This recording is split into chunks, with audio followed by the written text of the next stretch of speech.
అమర్‌ని తనకిచ్చి పెళ్లి చేస్తానని, తనంతట తానే బాగీని ఇంట్లోకి తీసుకొచ్చేలా బాగీ ప్లాన్ చేసిందని తెలుసుకున్న మనోహరి.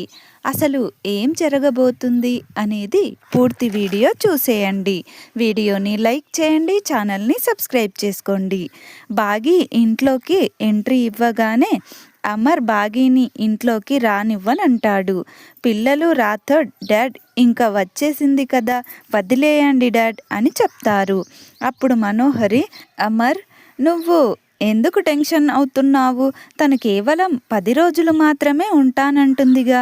ఇక్కడ వాళ్ళ అక్క జ్ఞాపకాలతో పిల్లలతో ఒక 10 రోజులు ఉంటానంటుంది.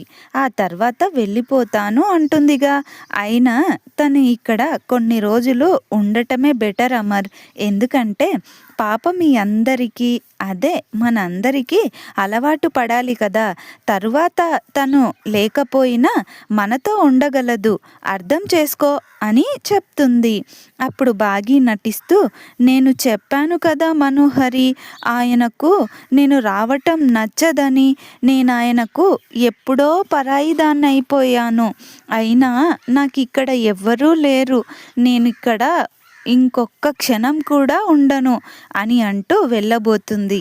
అప్పుడు మనోహరి, వద్దొద్దు బాగీ, ఆగు అంటూ తన మనసులో అమర్ దీని మీద కోపం పెంచుకున్నందుకు సంతోషపడాలో, ఈ బాగీని నన్ను అమర్ని కలపడానికి ఇంట్లోకి రానివ్వనందుకు బాధపడాలో నాకు అస్సలు అర్థం అవ్వటం లేదు అని తన మనసులో అనుకుంటుంది.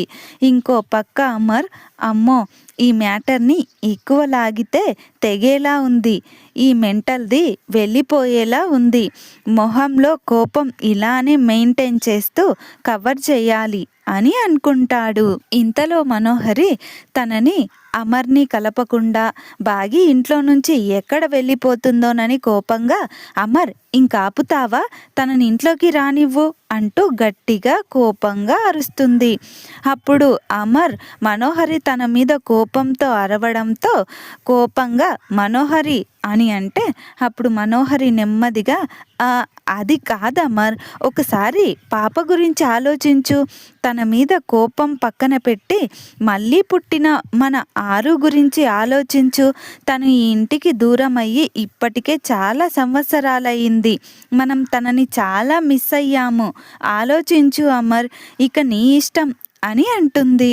అప్పుడు అమర్ కూడా మనసులో బాగీ మీద ప్రేమ ఉంది కాబట్టి పైకి కోపం నటిస్తూ, తనిక్కడ 10 అంటే 10 రోజులే ఉండాలి, అంతకు మించి ఒక్క రోజు ఒక్క గంట కూడా ఎక్కువగా ఉండకూడదు, ఉండడానికి వీల్లేదు. 10 రోజులు అయిపోగానే ఇంట్లో నుంచి వెళ్ళిపోవాలి అని చెప్తాడు.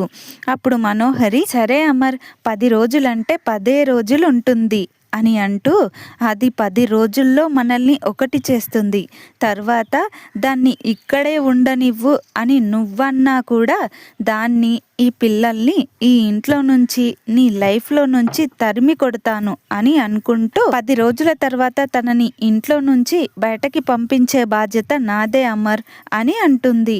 ఆ మాట వినగానే బాగీ చిన్నగా నవ్వుకుంటూ, ఏంటే నువ్వు నన్ను బయటకి పంపించేది, ఇంట్లో సెట్ అయ్యాను కదా, ఇక నిన్ను ఎలా ఈ ఇంట్లో నుంచి పంపిస్తానో, తరిమి కొడతానో చూడు అని అనుకుంటూ లోపలికి గతంలో తను అమర్ కలిసి ఉన్న బెడ్రూమ్లోకి వెళ్ళబోతుంది.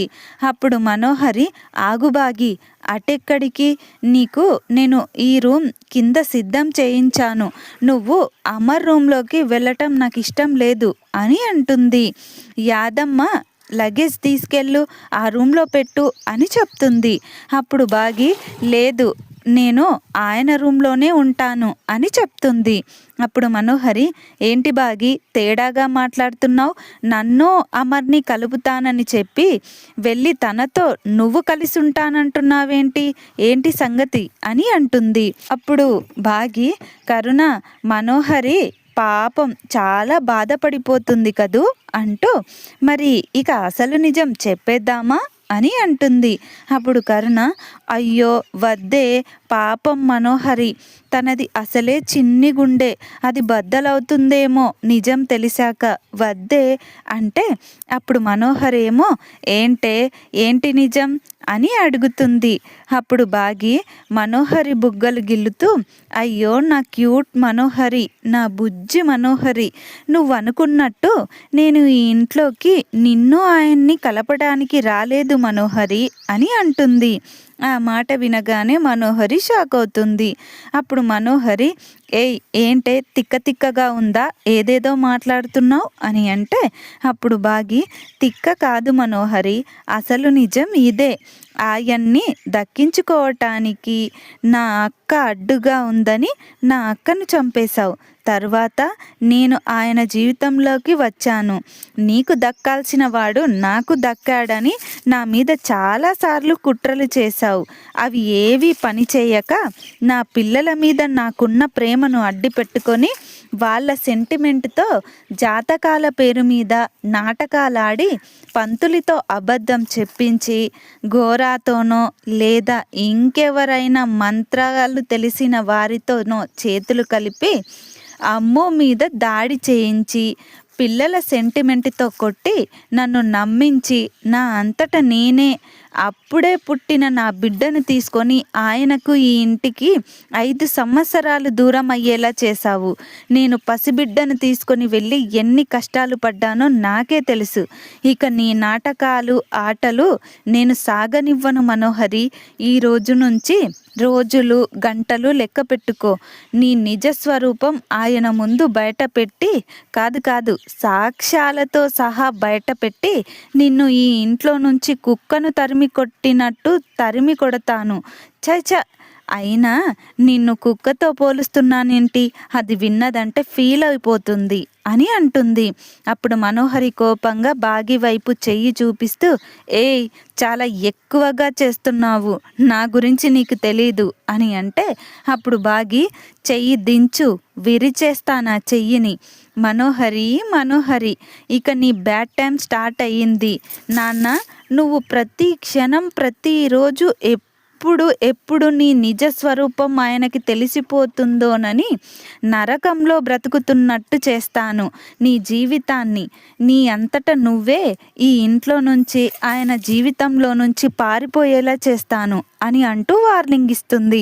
అప్పుడు మనోహరి, అయ్యో బాగి, నువ్వు ఒక్కసారి గెలిచే ఇంత ఎగిరి పడుతున్నావు. గతంలో నేనేమేం చేశానో ఒక్కసారి గుర్తు తెచ్చుకో. నన్ను అమర్తో పెళ్ళి చేస్తాను అని సెంటిమెంట్తో కొట్టి ఇంట్లోకి అడుగు పెట్టావు. నిన్ను నీ అక్కను అడ్డు తప్పించినట్టే తప్పించటానికి నాకు పెద్ద టైం పట్టదు. నిన్ను కూడా పైకి పంపించి అమర్కి దగ్గరవుతాను. అమర్ని నా వాణ్ణి చేసుకుంటాను. ఇప్పుడు అమర్కి ఎలాగూ నీ మీద కోపంగా ఉంది. ఆ కోపంతోనే నిన్ను ఈ ఇంట్లో నుంచి బయటకి గెంటే ఇస్తాను. చూస్తూ ఉండు. కాదు మళ్ళీ బయటకి వెళ్ళడానికి సిద్ధంగా ఉండు అని అంటూ ఒకరికొకరు వార్నింగ్ ఇచ్చుకుంటారు. బాగి తన లగేజ్ని తీసుకొని అమర్ గది దగ్గరకు లోపలికి వెళ్ళి తన బట్టలు కబోర్డ్లో పెడుతూ ఉంటే అమర్, ఏంటి నా రూమ్లోకి వచ్చావు, బయటికి వెళ్ళు అని అంటే అప్పుడు బాగి, నేనెందుకు బయటకి వెళతాను, కావాలంటే మీరే వెళ్ళండి, నేను అస్సలు వెళ్ళేదే లేదు అంటూ మళ్ళీ గిల్లి గజ్జాలు స్టార్ట్ చేస్తారు. ఇంకోవైపు మనోహరి తన గదిలోకి వెళ్ళి, నేను దాన్ని ఇంత గుడ్డిగా నమ్మానేంటి, నాకేమైంది, దాన్ని అంత కష్టపడి బయటకి పంపించి మళ్ళీ నేనే దాన్ని ఇంట్లోకి వచ్చేలా చేశానేంటి, అచ్చా అని అనుకుంటూ కోపంగా ఉంటుంది. ఇంతలో చంబా అక్కడికి వచ్చి, ఏంటి మనోహరి అంత కోపంగా ఉన్నావు, అయినా ఉండక ఏం చేస్తావులే, ఆ బాగి నీకు ఏమైనా చిన్న షాక్ ఇచ్చిందా అని అంటూ, నేను నీకు ముందు నుంచే చెప్తూ ఉన్నా, ఆ బాగి నటిస్తుంది, నమ్మొద్దు అని, కానీ నువ్వు విన్నావా? నన్నే కోడి బ్రెయిన్ అని, సగం సగం బ్రెయిన్ అని అన్నావు. ఇప్పటికైనా అర్థమైందా ఎవరిది కోడి బ్రెయినో అని అంటుంది. అప్పుడు మనోహరి, చంబా అసలే పిచ్చి కోపంలో ఉన్నాను, నన్ను ఇరిటేట్ చెయ్యకుండా ఇక్కడి నుంచి వెళ్ళు అంటూ పక్కనే ఉన్న ఫ్లవర్ కుండీని కింద పడేసి పగలగొడుతుంది. అప్పుడు చంబా, అమ్మో ఆ బాగి ఇచ్చిన షాక్కి దీనికి పిచ్చి పట్టినట్టుంది, ఇంకా దీని ముందు ఉంటే అది నా నెత్తిన పగలగొడుతుంది, ముందు అర్జెంటుగా ఇక్కడి నుంచి వెళ్ళిపోవాలి అంటూ వెళ్ళిపోతుంది. అప్పుడు మనోహరి, ఏమే బాగి ఎంత దెబ్బ కొట్టావే, నమ్మించి దెబ్బ కొట్టావు కదూ, ఇప్పుడు నేను నీ జీవితంలో చేసేదానికి నువ్వు బ్రతికున్నంత కాలం క్షణ క్షణం ఏడుస్తూ బ్రతికేలా చేస్తాను, నాకు ఈ బ్రతుకొద్దు అని నీ అంతట నువ్వే చచ్చేలా చేస్తాను అని అనుకుంటుంది. మరి మనోహరి ఏం చేయబోతుంది? మనోహరి బాగీపై ఏం ప్లాన్ వేయబోతుంది, బాగీని ఏం చేయబోతుంది అనేది టీవీలో కంటే ముందుగా చూడాలనుకుంటే మా ఛానల్ని వెంటనే సబ్స్క్రైబ్ చేసుకోండి. పక్కనే ఉన్న బెల్ ఐకాన్ని ఆల్ మీద క్లిక్ చేసి ఉంచుకోండి.